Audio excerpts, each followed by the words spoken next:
हरे कृष्णा श्री शिवाय नमस्तुभ्यम। आप सभी भक्तजन जानते होंगे भाद्रपद महीने की पूर्णिमा आ गई है।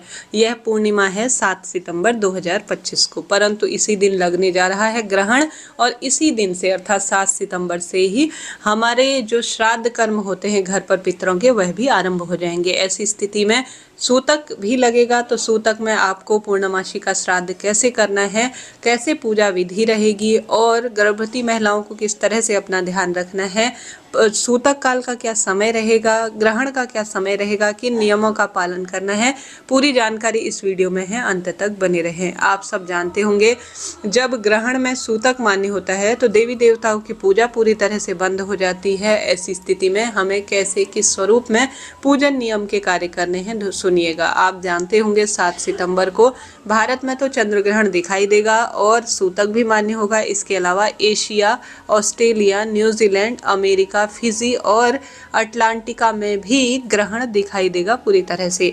और सूतक शुरू हो जाएगा दोपहर में, अर्थात ग्रहण तो रात में लग रहा है। चंद्र ग्रहण रात को 9:58 से देर रात 7:26 पर ग्रहण लगेगा और ग्रहण की कुल अवधि 3 घंटा 28 मिनट हो रही है।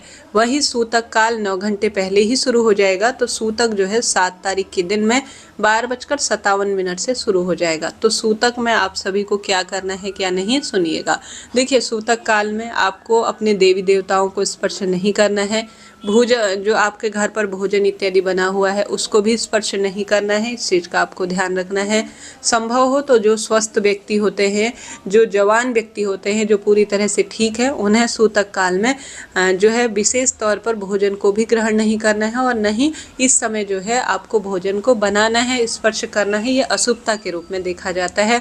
जब रात्रि में सूतक समाप्त हो जाए उसके बाद स्नान कर कर अपने देवी देवताओं की पूजा कर कर उनको भोग लगाकर आप स्वयं अगर भोजन ग्रहण करते हैं तो शास्त्रों में तो यही नियम कहा गया है। परंतु जो गर्भवती महिलाएं हैं, बच्चे बड़े बूढ़े बीमार हैं, वह तो इस दौरान इतने लंबे समय तक भूखे प्यासे नहीं रह सकते। ऐसी स्थिति में उनके लिए यह नियम लागू नहीं होते हैं। ऐसे में आप सभी गर्भवती महिला और बच्चे बड़े इन चीज़ों पर कोई ध्यान न दे। आप भोजन भी कर सकते हैं, चाय पानी भी पी सकते हैं, कोई दिक्कत की बात नहीं है। स्वस्थ व्यक्तियों के लिए यह बात लागू होती है। और देवी देवताओं के द्वार और पट भी पूरी तरह से बंद होंगे। शाम की पूजा जो है इस दिन नहीं होगी, रात्रि में ही पूजा होगी। ऐसे में अगर ग्रहण सूतक काल दोपहर 12 बजे से ही शुरू हो जाएगा तो आप सभी जो है पूर्णिमा के निमित्त पूजन पाठन और पितरों का श्राद्ध कर्म करते हैं, तो वह कैसे करेंगे, यह भारी प्रश्न आ रहा है। तो 12:57 से पहले पहले आप सभी को जो व्रत उपवास के नियम होंगे और साथ ही आपको जो व्रत धारण करना होगा, जो देवी देवताओं के पूजन के कार्य होंगे, उनको भोग प्रसाद समर्पित करने का कार्य होगा, वह 12:57 से पहले पहले आपको निपटा देना होगा। उसके पहले आपको वह कार्य नहीं करने हैं, अर्थात देवी देवताओं के मंदिर में स्पर्श नहीं करना है, घर के मंदिर में स्पर्श नहीं करना है। इस चीज का आपको ध्यान रखना है। ठीक है, यह बात हो गई। अब गर्भवती महिलाओं को अपना ध्यान कैसे रखना है। इस बार जो भादो महीने की पूर्णिमा है उसका व्रत 7 सितंबर 2025 को ही किया जाएगा और इस दिन सूतक भी मान्य हो रहा है और चंद्र ग्रहण का प्रभाव हर राशि के लिए होगा। ऐसी स्थिति में आपको सफ़ेद चीज़ों का ज़्यादा से ज़्यादा दान करना है।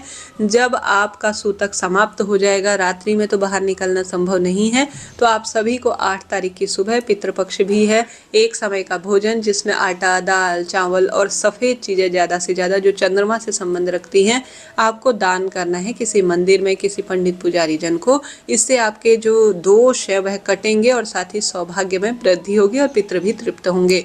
गर्भवती महिलाओं को आप सभी को इस चीज़ का ध्यान रखना है कि आप सूतक काल के दौरान तो कोई दोष नहीं है, कोई दिक्कत की बात नहीं है, परंतु जब से ग्रहण लग जाएगा ना रात्रि में करीब करीब 10 बजे से लेकर, तो आपको रात्रि में पूरी तरह से सुंदर स्वरूप में जितना संभव हो हनुमान चालीसा का, श्रीमद् भगवद गीता का पाठ करना है और ओम नमो भगवते वासुदेवाय श्री शिवाय नमस्तुभ्यम महामंत्रों का ज़्यादा से ज़्यादा जाप करना है और अपने पेट में चंदन से त्रिपुंड बना लेना है। 3 लाइनें खींच लेनी है अपने पेट में। इससे होता क्या है कि जो पेट पे बच्चा है वह किसी भी तरह से शारीरिक, मानसिक, आर्थिक रूप से जीवन में परेशान नहीं होता, नकारात्मक ऊर्जाएं उसके जीवन में प्रभाव नहीं छोड़ती है। तो इस तरह से आपको सूतक के दौरान, चंद्र ग्रहण के दौरान इन बातों का ध्यान रखना है।